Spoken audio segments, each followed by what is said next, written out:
Russia is about to elect a new president. There's no doubt who it's going to be. The same man who has ruled unchecked for the last 18 years. Now it's classical one-man dictatorship. That's what always happens with dictators. You look at Hitler and Stalin, it's always, step by step, step by step. The real Vladimir Putin remains an enigma. So who is the world's most powerful and feared leader? We talk to the presidents he has threatened. He said, your friends are making lots of nice promises to you, but they never deliver. I don't promise you anything nice, but they always deliver. The Western leaders whose vulnerability he has exploited. Putin has invented new kinds of warfare, which Western countries are still struggling to come to terms with. What is called this full spectrum capability. And the inner circle of intimates who made him president in the first place. Первое, я бы сказал, что Путин очень слабый человек. Второе, это человек завистливый и алчный. Ну и третье, это человек, который постоянно врет. Vladimir Putin's psyche has been forged on the anvil of absolute power. The consequences for the future of the world are nothing if not significant. It's not if Putin would attack, it's only when and where.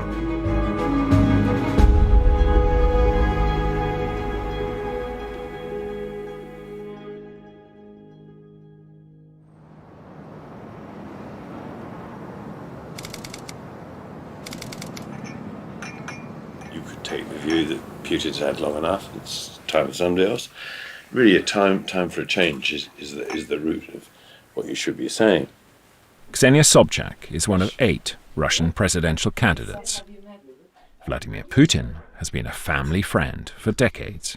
One important goal is to speak to the world, to make them understand that Russia is not Putin. She's meeting Lord Bell, one-time Thatcher confidant, for some strategic advice. You're a woman for a start.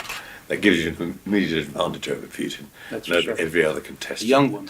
It wasn't true of Thatcher. Thatcher had never thought of herself as a woman. So she thought of herself as a politician. That's true. I've actually met her in St. Petersburg, and I know you worked with her. But Sobchak knows her family friend all too well. He isn't going to allow her to win. After elections, I hope it will be a big result, but we understand that chances of winning are quite minimal right now, so to say. But Don't never say that, though, will you? yes, I am saying it. Because you should always tell people you're going to win. You want people to vote for you because you're going to win. But in Russia, people know that Putin will win. He created the system that allows only him to win, so the system is unfair.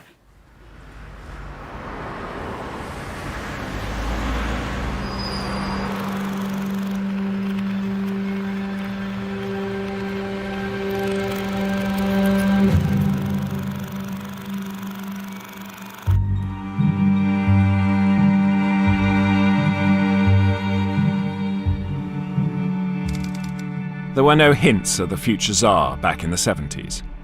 Born to poor parents in a tough suburb, he fought his way to university and then a lowly KGB post. But that only lasted as long as the Soviet Union. Самого Путина, а знал я его очень давно, с 92-го года, мы жили соседями на даче, то есть вот через забор. То есть моя дача здесь, его здесь. Путин в силу того, что он был офицером КГБ, независимо какого уровня, то есть он был очень низкого уровня, то есть таких были тысячи, выброшенных системой, выброшенных Советским Союзом на улицу. У Путина не было амбиций, у него не было никаких амбиций, ни карьерных, не было амбиций ни каких-то политических, это вообще об этом речи не было.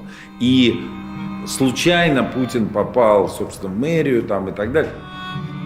In the chaos of the time, Mayor Anatoly Sobchak needed a tough guy, and the KGB officer fitted the role perfectly.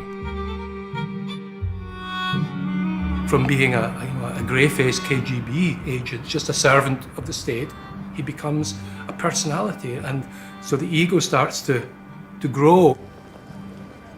Struggling to understand the unfolding enigma of Vladimir Putin, successive world leaders have turned to one man for answers, a respected authority on power and the mind. The human brain has a single reward network, a single feel-good network that gets switched on whenever we feel paid a compliment, whenever we have sex, whenever we take cocaine, and whenever we have power and great success. What happens is you get a surge of intense pleasure and satisfaction from the stimulus, but as you repeat that at a high level, the brain needs more and more to achieve the same effect. That's called tolerance. It's an insatiable appetite. I don't think Putin was born to be an emperor. His brain was profoundly changed by the power he managed to get.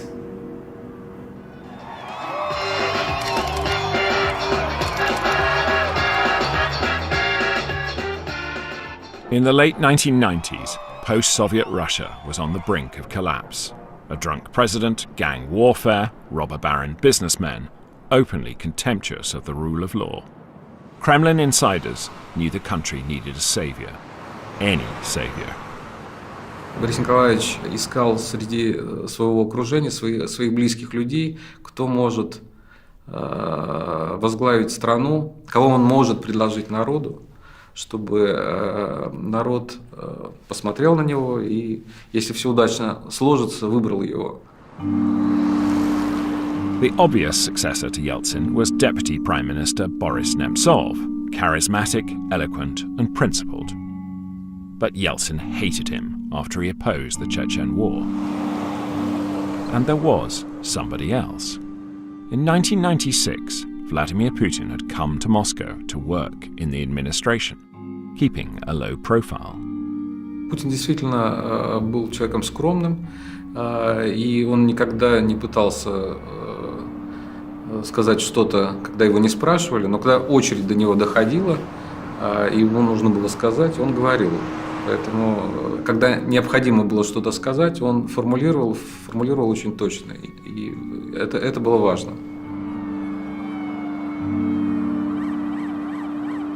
Я строил машину, которая должна выбрать президента, независимо от того, кто этот человек.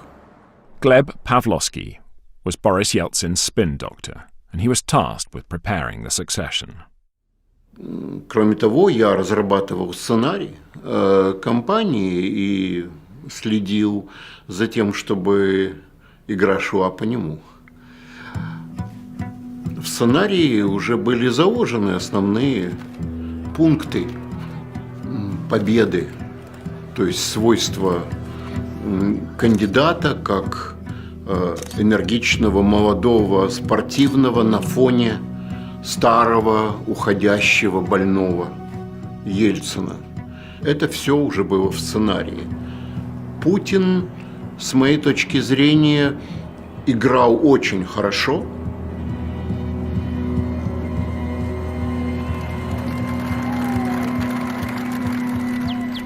То есть лично я пытался уговорить Путина стать президентом. Now he's locked in a bitter legal conflict with Putin's government. But back in the 90s, his old dacha neighbor was also a Kremlin insider. Когда я предложил, я помню, где это было в Кремле, в 14-м корпусе. Мы были в его кабинете. Путин ответил категорически нет, что я этого не хочу. Это была для него нереальная абсолютно ситуация. Выборы должны были произойти летом. Я понимал, что Путина, которого не знает ни один человек в России, сделать кандидатом за 6 месяцев. И моей идеей было то, что нужно просто Ельцину уйти. Тогда Путин остается исполняющим обязанности президента. То есть он, по сути, уже становится без выборов президентом. И так случилось.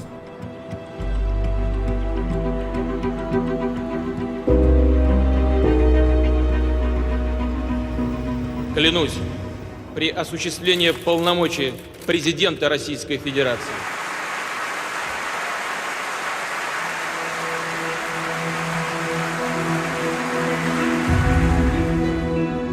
If you're made president, that's one big rush. That is an enormous biological hit to the reward network. Suddenly, you're no longer just subject to the corporatist ideology of the communist regime. That regime is dead. You're now in charge of a new regime. That is a rush to the brain. That is a rush to the brain. You have not been brought up with the notion that there are constraints in power. You know, you've been brought up in a system there's no democracy to it. That ideology has gone, the communist ideology has gone, so he's left without an ideology. The ideology he's witnessed in St. Petersburg and around him is an ideology of power and money. Мы вместе отстояли мир, не дали перекроить историю, защитили большую советскую родину. Putin asked me at that time, just 2 days after he became acting president, he called for me and offered me the position of prime minister. I listed my conditions. Those conditions were just very simple, just like 10-15 reforms, which I understood and were absolutely sure Russia badly needed. And he accepted that. And the only requirement from his side was just don't step on his field, on presidential field. I decided to accept this. Mr. Putin implemented his promises. He supported all the reforms, except one, except the reform of gas sector.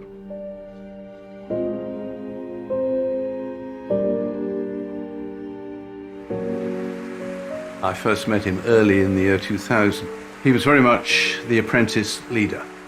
He had been surprised to find himself president of Russia.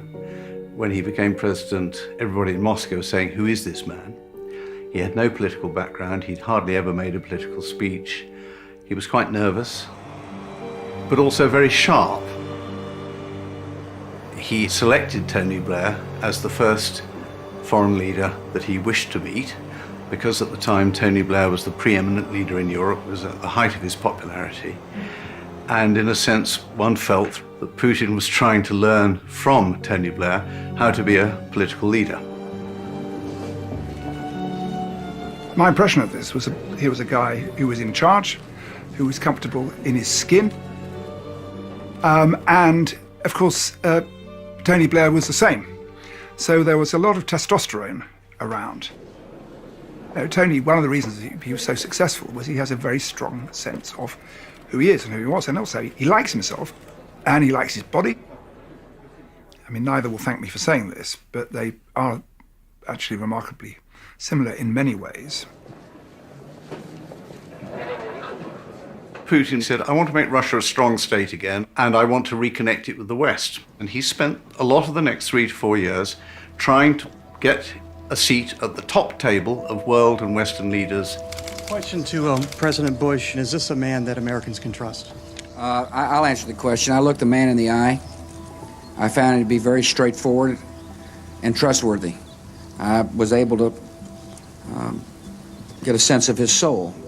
The sight of their president back on the world stage, his team's success in stabilizing the country's battered economy, led to soaring personal approval ratings, but also a desire for personal compensation. Тогда речь не шла там о миллиардах и так далее, но Путин понимал, что вот он какое-то время побудет, сейчас обязательно найдут кого-то другого, но он должен получить за это компенсацию очень большую, которая позволит ему всю оставшуюся жизнь жить спокойно, счастливо и богато. Богато. То есть это первое слово, это прямое слово. Но главное, что я хочу сказать, что Путин был очень бедный. То есть реально Путин был очень бедный. То есть я очень хорошо знаю его жену, я знаю его семью, я знаю его детей. Я помню, что первые компьютеры его детям я просто пошел, купил в магазине и подарил, потому что у них не было компьютера.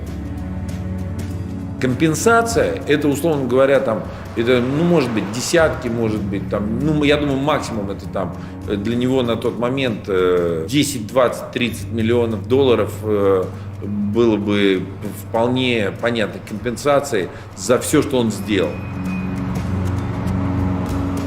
При Ельцине этого не было. То есть не было такого, что человек получает пост министра, и он понимает, что это уже он заработал деньги. И Путин начинает тянуть людей. В основном это были выходцы из КГБ старые. I never dreamed to become the member of the government, and actually I was deputy minister of transport, and that was just coincidentally.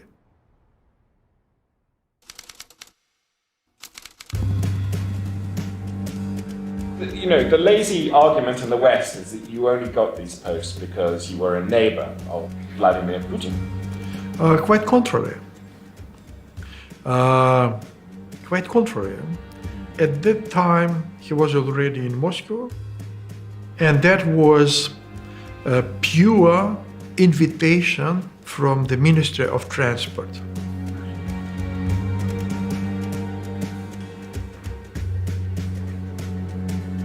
It wasn't only a reward for a job well done. Ministers' rising compensation was a reflection of others' vast wealth. At that time, 46% of entire GDP of Russian Federation was produced by companies, privatized companies, which actually belong to 8 families in Russian Federation. It is not known. You are the first to whom I am telling this openly. And what is the danger of an economy that is controlled by 8 people? Same like all over the world. Inequality. Just inequality. Putin now trained his sights on those 8 men, the oligarchs. They'd been gifted their companies and huge wealth by the Yeltsin administration in a chaotic auction in return for political support.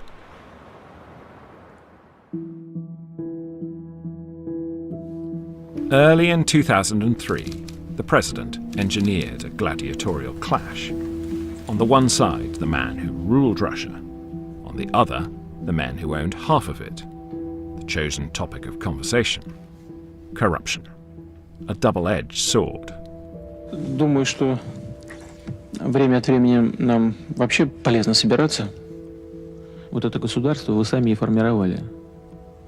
В значительной степени через подконтрольные вам политические и околополитические структуры. Поэтому меньше всего, наверное, нужно кивать на зеркало. Mikhail Khodorkovsky was the spokesman for the oligarchs, the 4th richest man in the world, suspected by the Kremlin of wanting to turn wealth into political influence. В 2002 году боюсь, что основные развилки уже были пройдены. Но, наверное, если бы я лучше понимал суть этого режима, именно как преступной группировки, я бы, наверное, мог бы лучше противодействовать этому режиму. I didn't pay much attention at that time because just it was announced that there would be a meeting devoted to corruption, and oligarchs team offered to Mikhail Khodorkovsky to make a presentation on their behalf. Если вы посмотрите на следующий слайд, то масштабы коррупции в России в районе 30 миллиардов оценивается долларов. Это 10-12% ВВП. Причем вопрос конкретно идет о коррупции государственных чиновников. Спасибо большое, Михаил Борисович. Позволю себе некоторые вещи отметить, прокомментировать. Вот, Спасибо вам за эти слайды. And then what Putin exploded a little bit and saying how all of you and you particular Khodorkovsky got your wealth. А некоторые другие нефтяные компании, как, например, компания ЮКОС, имеет сверхзапасы. Как она их получила, это вот вопрос вполне обсуждаемый сегодня нами темы. I arranged this meeting. You arranged it? Yes. What? Yeah. Просто на самом деле это было такое недопонимание двух людей. То есть Ходорковский не понял, что он сказал, потому что он не знал Путина. Он пытался ему что-то сказать, но в обратную сторону это было воспринято как просто жесточайшее оскорбление его. Потому что на самом деле Ходорковский говорил какие-то глупости, реальные глупости. Понимаете, вам трудно представить сейчас, а мне, что я этого мог не понимать тогда. А мне тогда было очень трудно себе представить, зная до этого Горбачева, зная до этого Ельцина, зная до этого Примакова и так далее. Я знал всех этих людей, кто-то из них был хороший, кто-то из них был плохой, кто-то из них был ужасный, но при этом это были все-таки политические лидеры, для которых вопрос политических решений, вопрос страны стоял во-первых. Я абсолютно не мог себе представить, что я столкнусь с ситуацией, когда президент страны думает о личных деньгах. Khodorkovsky's fatal mistake was that he chose a massive oil deal as his major example of corruption. A deal which it turned out his president knew everything about. Mr. Putin started to explain me in the many details. He knew everything in details. That was brought me to the understanding that something wrong started to appear. That he knew about the terms of this transaction. Михаил, он советовался со мной. Я сказал, а если не только Сечин, но и Путин был в доле этого отката от продажи северной нефти. Это было накануне вечером дома. И Михаил сказал, я никогда не поверю, что президент такой страны может получать взятки в размере 100-200 миллионов долларов. Я просто не понимаю, зачем. И он ошибся. В том числе и, значит... Путин он настолько, это по сути, пожалуй, было, первый раз я видел его таким взволнованным после этой встречи. Я показал ему так, сказал, я обойду просто, выйду со всеми и приду. И он взял меня за рукав и сказал, пойдем. Он мне сказал, слушай, вот этот Ходорковский, я просто... ужасный человек, и вообще я вот проверил, мне написали справки, я вообще знаю, что он там не платил никакие деньги, и он вообще захватил эту нефтяную компанию бесплатно, и я вообще считаю, что так нельзя делать, это, короче говоря, надо все забрать у него. Putin was as good as his private word. Khodorkovsky was slammed in jail and his vast business sold off, first to a vodka bar in Siberia, and then to a company controlled by one of the president's closest allies. This was a turning point because Yukos was the poster child for the Russian oil industry. It was very well regarded in the West, and you thought, you are damaging Russia's image in the Western business world, you're damaging the chances of getting more investment in. So it seemed like a pretty high-risk policy, but for Putin, zapping Khodorkovsky was so important that the economic considerations took second place. The West may not have liked it, but ordinary Russians did. They were delighted to see their president taking on the hated oligarchs. And it wasn't the only sign of a newfound personal confidence. Russia and Belarus were negotiating a gas deal, and talks broke down. I instructed Gazprom continue to supply. It's February, -25 in Minsk. Continue to supply, then later we'll negotiate. And next morning, just Prime Minister of Poland calling me, Prime Minister of Lithuania, just the governor of Kaliningrad region. What's going on? We have no gas. Because just they were on the same line, on the same pipeline. President of Gazprom, he said, Putin instructed me to cut supplies. And then we will shout to each other. So what did you say? He said he didn't respect, Lukashenko didn't respect me. I, Putin, asked him personally just to accept this price, and he didn't. He didn't sign the contract. He didn't respect me. 2 weeks after I was fired. The whole cabinet was fired just 2 weeks prior to elections. Stability at home, his vast country once again at peace, and a cabinet under his direct control. It looks like the new president has single-handedly reversed the years of decline.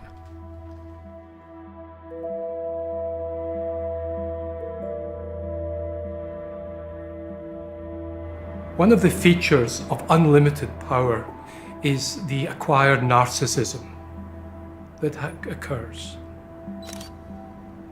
And the acquired narcissism leads to, a really enormously inflated ego. You're teaching cranes to fly, or you're fighting bears, you're wrestling tigers. You're just the smartest, cleverest, strongest, best-looking guy in the world. And if you inflate an ego enough, then the vulnerability of it increases proportionately.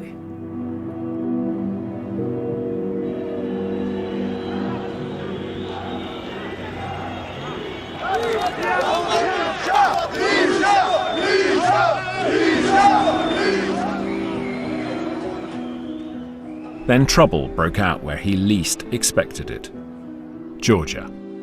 Revolution swept away his allies, and a cultish reformer took power, Mikhail Saakashvili. My first contact with Vladimir Putin was during my first official visit to Moscow. They tried to be sweet. He actually rolled out red carpet. It was full official visit ceremony.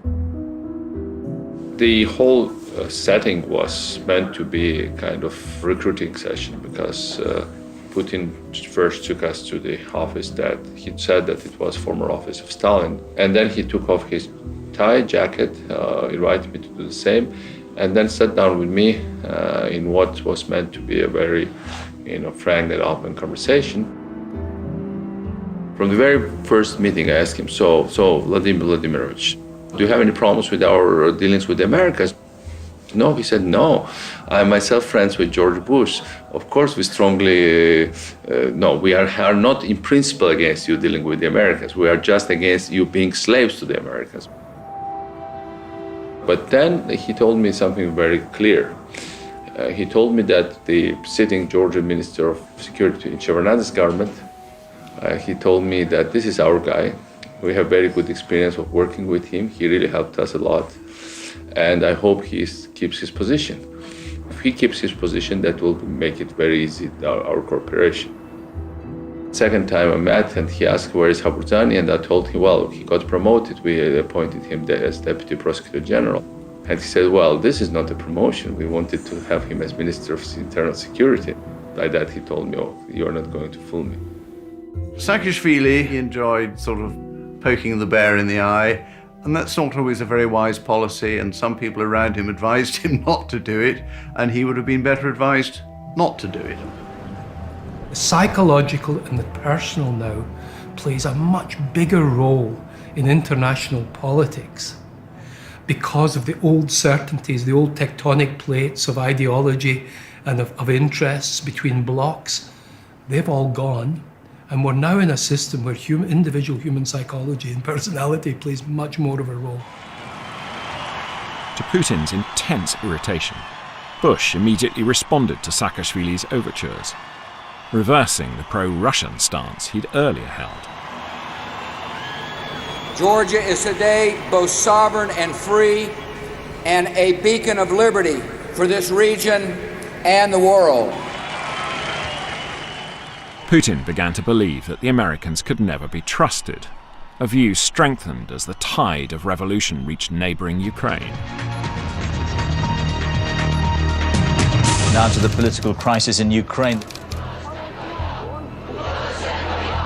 The Orange Revolution pitted Putin's man, incumbent Viktor Yanukovych, against challenger Viktor Yushchenko, who the Kremlin thought was a US puppet.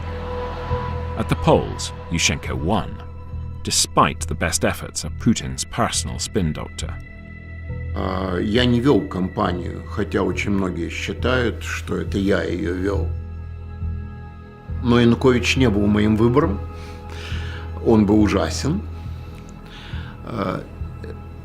Я делал то, что мог, но, как известно, все это кончилось очень плохо. Путин считал, что это все сделали американцы. Я бы сказал, что Путин был в этом уверен на 100%, а я на 70%. Это была на самом деле открытая борьба, в которой Москва проиграла.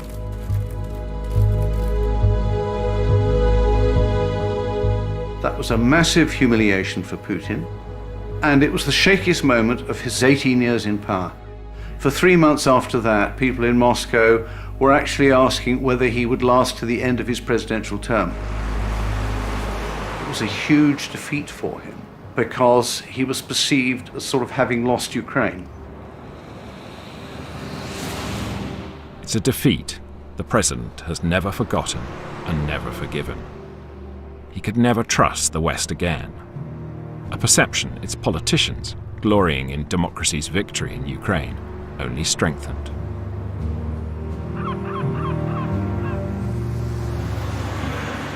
From the West's point of view, this was the end of history.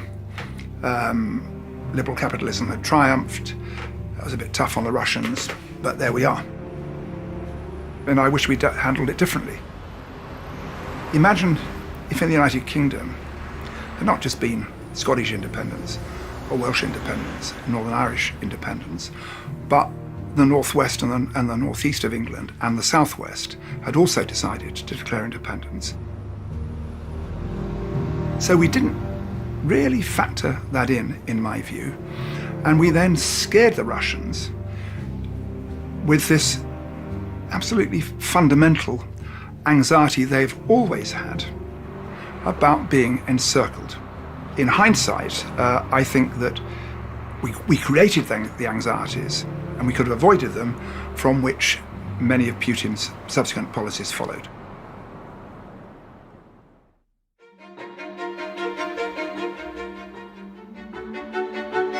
In 2005, everything changes.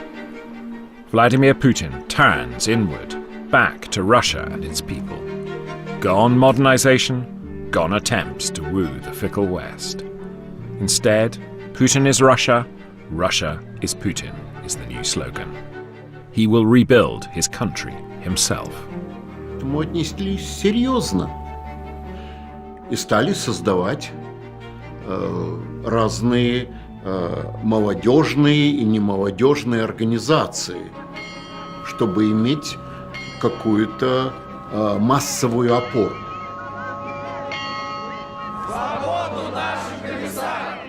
But there's a looming problem. In 2 years' time, Putin has to stand down. A new president is to be elected, and liberal opponents are already starting their campaigns, notably chess grandmaster Garry Kasparov. It was a very different game from one that I've been playing before, because that was a game without a sort of clear winning combination. In 2007, there still was a chance for Putin to walk away, already probably the richest man in the world, and with massive influence, and by the way, with decent reputation. This is the world's most famous chess player, then still ranked #1. Definitely one of the most recognizable faces in Russia. Absolutely the most recognizable face in Russia outside of, movie stardom and Putin. Certainly the man that, if you asked anybody anywhere in Russia, who's the smartest man in Russia, they would probably say Garry Kasparov. He almost immediately went on tour, and I was with him on this little chartered plane. Within the space of a week, things started shutting down. First, we had to give up the plane because they would no longer let him land. In Beslan, we couldn't get the venue where he was supposed to speak. They said that they had a burst pipe, or they had an electrical failure. Everywhere we went, it was either a burst pipe or an electrical failure. I think that was the first place where he got stuff thrown at him, and we actually thought it was a gunshot. By the time I got to Stavropol, which is the largest city in southern Russia, it was no longer a chain of coincidences. So at this point, the plane is grounded, the place where he's supposed to speak has a burst pipe, and then we try to check into a hotel, and they say, no, you can't check into this hotel. We had a dinner booked for 30 or 40 people from the local small business association. And we get to this restaurant, and there was one person there. And it emerged as we talked. She was from the small business organization. It emerged as we talked that she had lost her cell phone the day before. So she was the only one who wasn't called and threatened by the governor's people.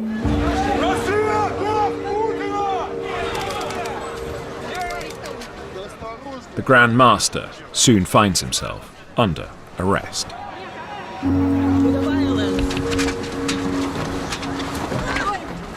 Tell your leaders that this regime is criminal, is a police state.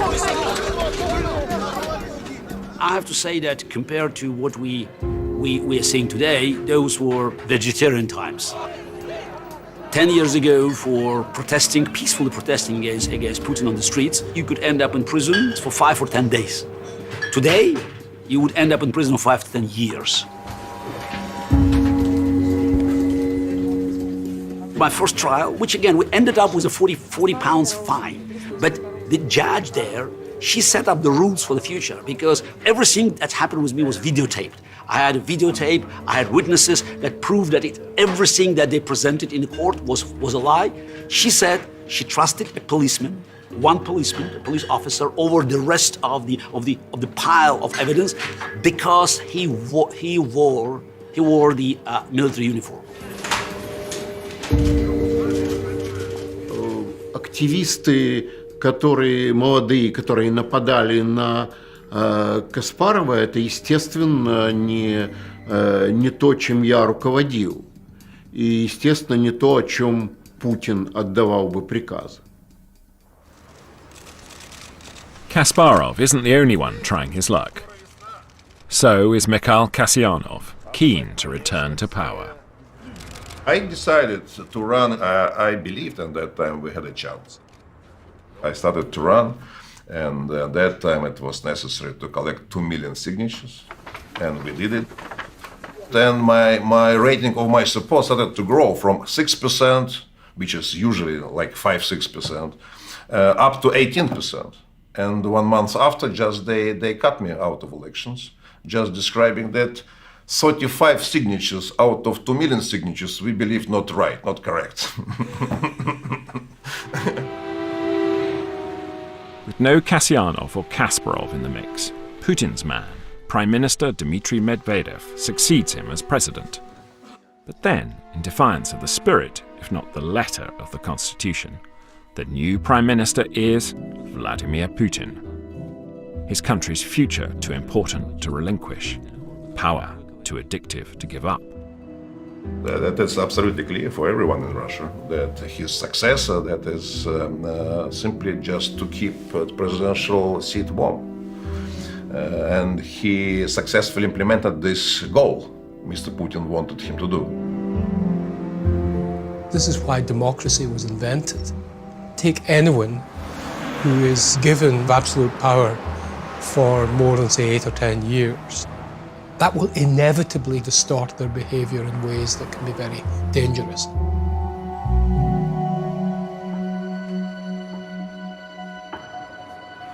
In 2006, Putin had pushed a law through parliament allowing the KGB to kill traitors outside Russia. Months later, Alexander Litvinenko lay dead in London. The KGB defector poisoned with radioactive polonium after eating sushi and drinking tea in a Mayfair restaurant. I was on my way to London for a meeting with Tony Blair, and Litvinenko had been murdered a few days before that, and everybody was talking about it. So we had a stopover in Minsk. We went to see a summit, after which we had a banquet. There was Putin in the middle. I was on his right hand, and Lukashenko on his left one.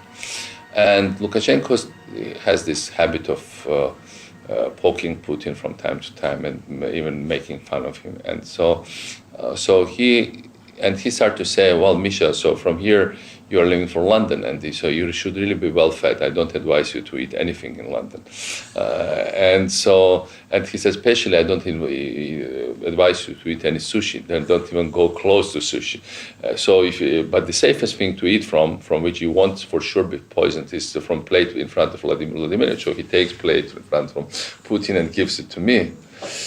And so Putin suddenly drops the fork and the knife, and he says, "Well, I have nothing to do with the murder of this Litvinenko guy."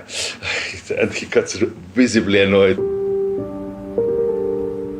No, who the hell needed Litvinenko? He was nobody. Why would I ever murder him? But it really got under his skin. Ever since, Russia has persistently denied responsibility for Litvinenko's death. But behind the jokes in Minsk lay tension. Putin warning Saakashvili he should drop the West or pay the price. He took me aside. It was meeting without witnesses. It was in a dark room next to the main hall. We sat on the chairs. There was not even a table. So he put his hand on my knee, like with nails, and looking straight into my eyes. And you are really underestimating us. You cannot play around with Russia like that. The all-powerful Putin was increasingly inclined to show open contempt for his former allies. One thing that struck me, an anecdote about Putin, which reveals to me that he's probably not a very nice person, is Angela Merkel is afraid of dogs and made the mistake of divulging this to Putin. And one time when she was in Russia, what did he do but bring this enormous, horrible big dog into the room just so that he could enjoy the power that comes, that somewhat sadistic power that comes from making someone frightened.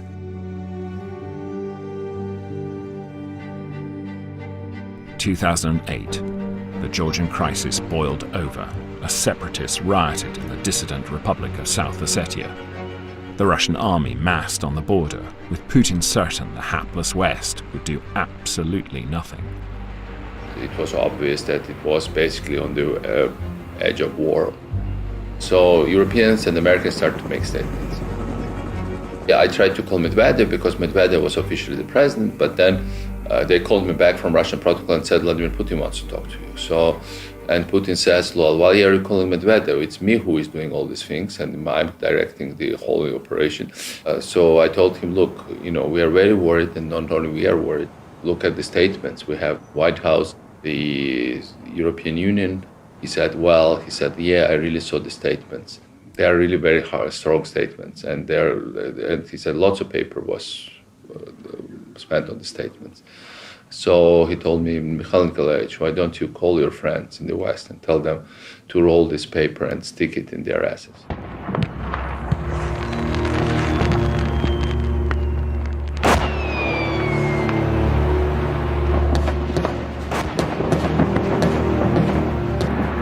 While the rest of the world is watching the Beijing Olympics, Vladimir Putin sends in the tanks for the first time since the collapse of the Soviet Union.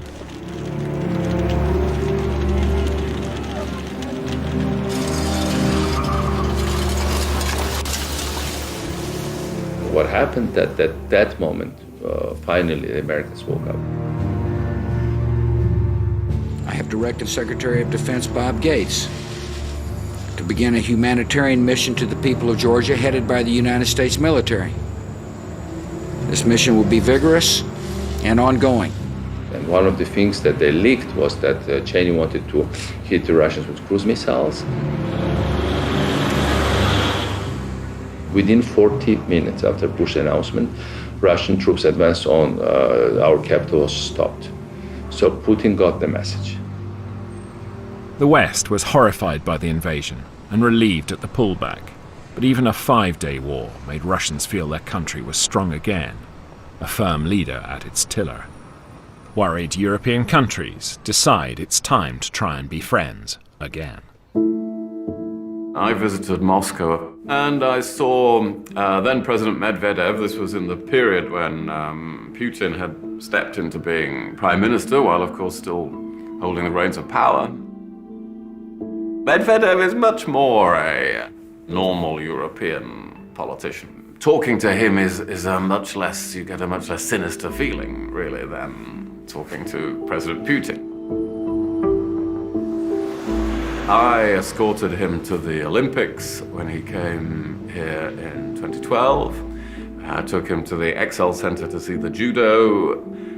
I know a bit about, I've done some judo, not as much as he has. A Russian won the gold medal, which Putin enjoyed, of course, immensely because he wasn't going to go back to Moscow until he had seen a Russian win a gold medal. He was going to stay as long as necessary. We had champagne, we had we had quite a party, and we waved him off, knowing that they'd won a gold medal, with some relief that he didn't need to stay a couple of days.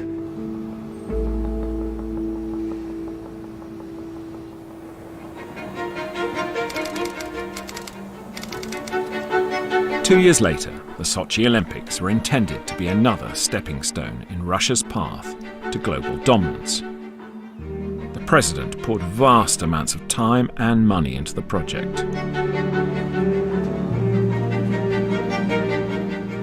But the Games also served to distract the world's cameras from his next bold foreign policy maneuver, as Russia seized control of Crimea.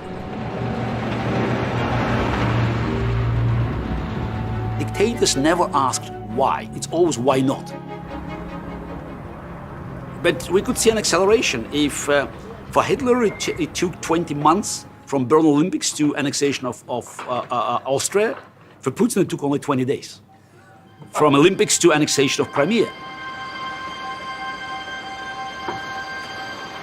Putin has developed a very clear, consistent approach in dealing with problems in those neighbors, which is to take a physical stake in them.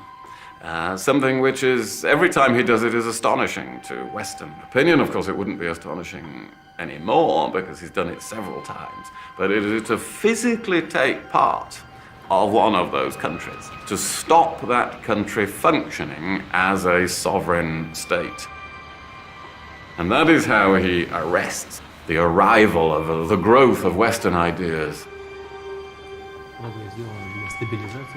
And of course was bold enough to do the same in Syria, to physically intervene, in my view, emboldened by Western failure to intervene. One of the key features of the extreme narcissism of the emperor is you lose the ability to distinguish your interests from the interests of the country. And so you and your nation's interests become identical. To the baffled West, Vladimir Putin looked arbitrary and out of control. But to his people, he looked like a true czar, happy to flout Western norms of behavior to safeguard Russia's vital interests. Then, one old rival decides to challenge the apparently invincible president. Boris Nemtsov had as close a relationship to power as anyone. For many years, he was perceived as the heir apparent to Yeltsin. And then Putin takes that place. And of course, neither of them can sort of let the other alone. Nemtsov, I think, for principled reasons, and Putin for reasons of insecurity and vengefulness. Boris Nemtsov started small. A pamphlet alleging that his nemesis had 58 jets, 2 yachts, a summer palace, making Vladimir Putin the world's richest man. His co-author was a former government minister. Boris Nemtsov and myself, we were questioning the whole narrative that things got so much better under Putin that we should be just happy and let him be the lifetime monarch. We described a lot of irregularities and serious problems that existed underneath the economically brilliant surface. Growing inequality, which became much higher than in the 1990s.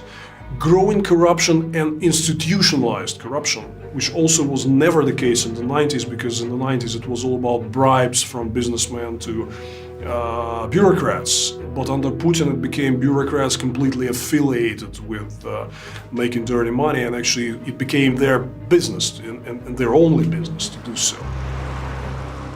You know, we are not perfect, but who actually is? Did I commit sins? Yes, I committed sins.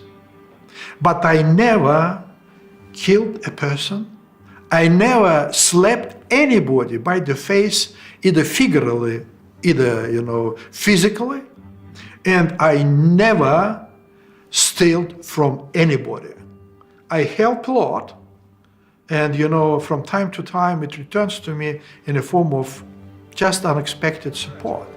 Да здравствует свободная и гордая Россия! I call him Boris, but sometimes I have started to call him suspect. But he was a man with a brilliant sense of humor. He was preparing the next pamphlet devoted to the annexation Crimea. It's a very sensitive subject for Putin's regime.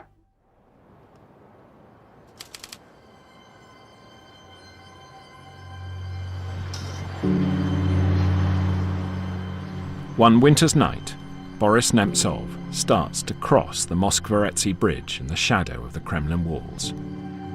Moments later, he is shot in the back and the head 4 times.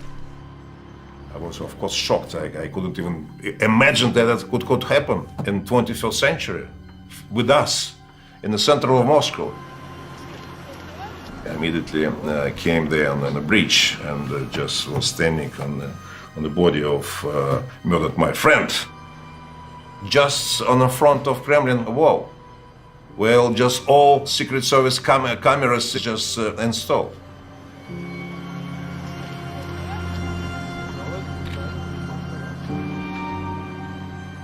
I was shocked. It was a real shock for me. I didn't think it was possible. I didn't think it was possible, and I didn't know who was guilty. Despite the absence of any CCTV, Kremlin's cameras were being serviced that night. 4 men are arrested for Nemtsov's murder, 1 a former para. But Nemtsov's supporters doubt ultimate responsibility lies with the former serviceman.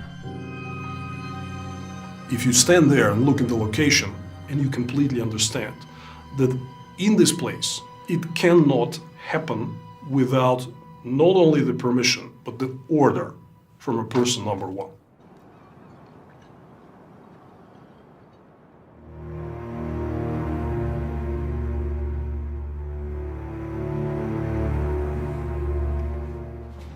Almost all people who hold great power for a long time begin to feel so special. I am so amazing. God must have something to do with this.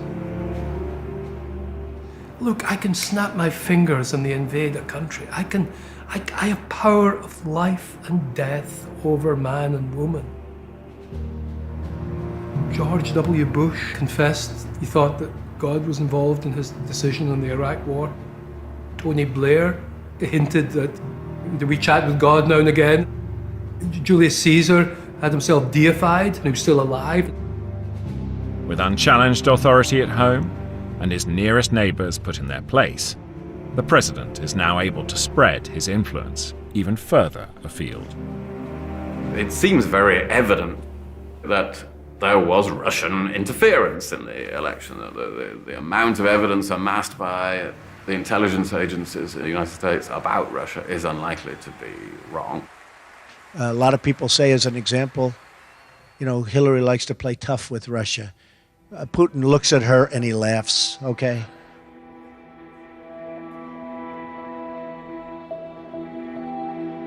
Putin's goals are strategic goals. He wants chaos because that's he's breathing air. He needs chaos because that's how he install his authorities inside and outside of Russia. He doesn't want to compete. He cannot compete with the free world. But the moment it comes into wars and conflicts, he's dominant because he's very quick in making decisions. He doesn't bother about parliament, free press, and public opinion. So he immediately grabs an opportunity if it's presented. He looks at the world map looking for bargaining chips because for him it's all geopolitical casino.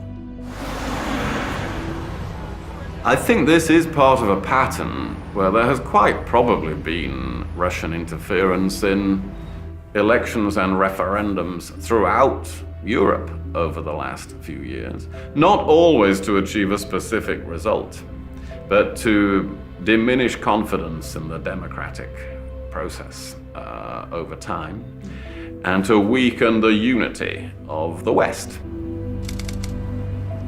And it's not over.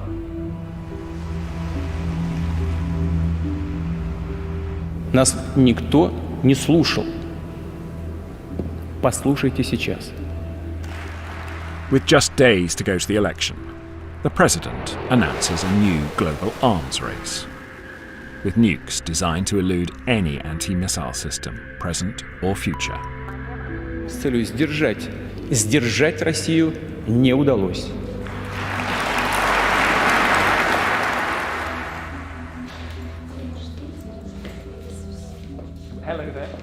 Out on the campaign trail, there's a growing tide of suspicion that the president is just using his family friend as window dressing on his inevitable accession to power.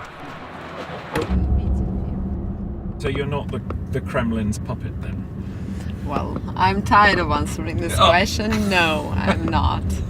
Do you want to be the next president? Well, I want to, but I'm not sure it will be this year. But I hope in 6 years I'll have a chance to do that. To my mind, there is no way out. He will stay there for a long time.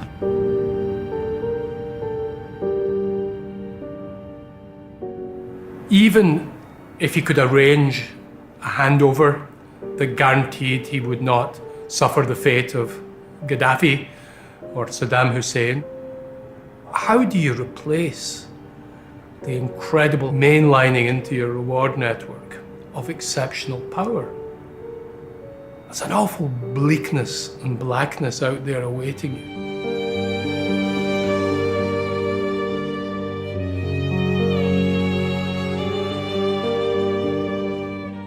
Putin's a family friend of Ksenia Sobchak, but is she Russia's fake election candidate?